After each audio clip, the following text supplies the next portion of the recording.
Okay. Hey, welcome back to Mobility Project.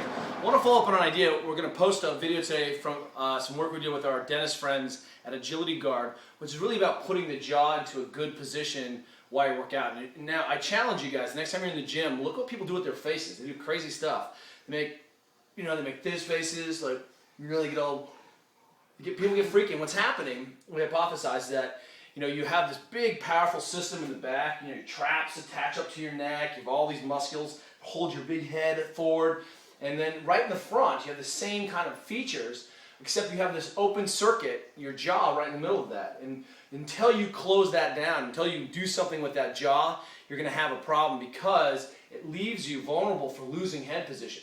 Now we know that a lot of our athletes deadlift and they set up in these terrible positions. And if I extrapolate that head position, and this is ridiculous, I can't generate any force. How many times have we seen an athlete look down at their feet, they walk out a big weight and look down at their feet? And one of the things that we know happens is that the thoracodorsal fascia, this big sheet of connective tissue in the back, which ties in, if you break the neck, you end up kind of destabilizing that whole system.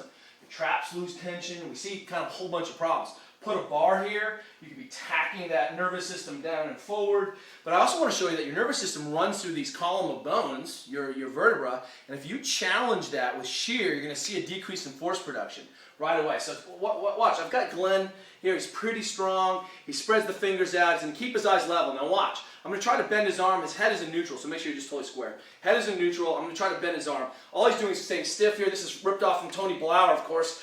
You can't change him. He's really, really stiff. Now, as soon as I have him look up, which is our typical deadlift position, watch what happens to his power.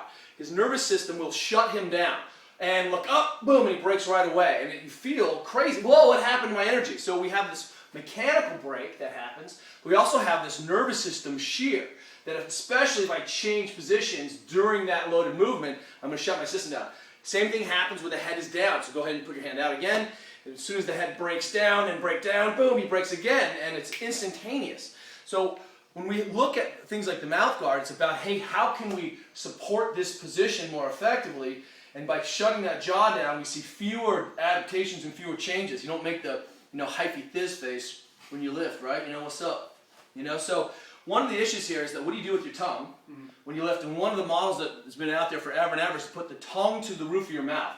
And that tongue lock sets your jaw in place. And if you look at the language of Americans or the language of English, bite down on it, grit your teeth, bite a bullet. What's that about? Well, clenching your jaw is one of the ways that we try to close that neuromuscular gap, improve that neuromuscular loop, and adjust for position. But most of us, since our jaw self-assembles in the womb, our jaw is not in a good position biomechanically.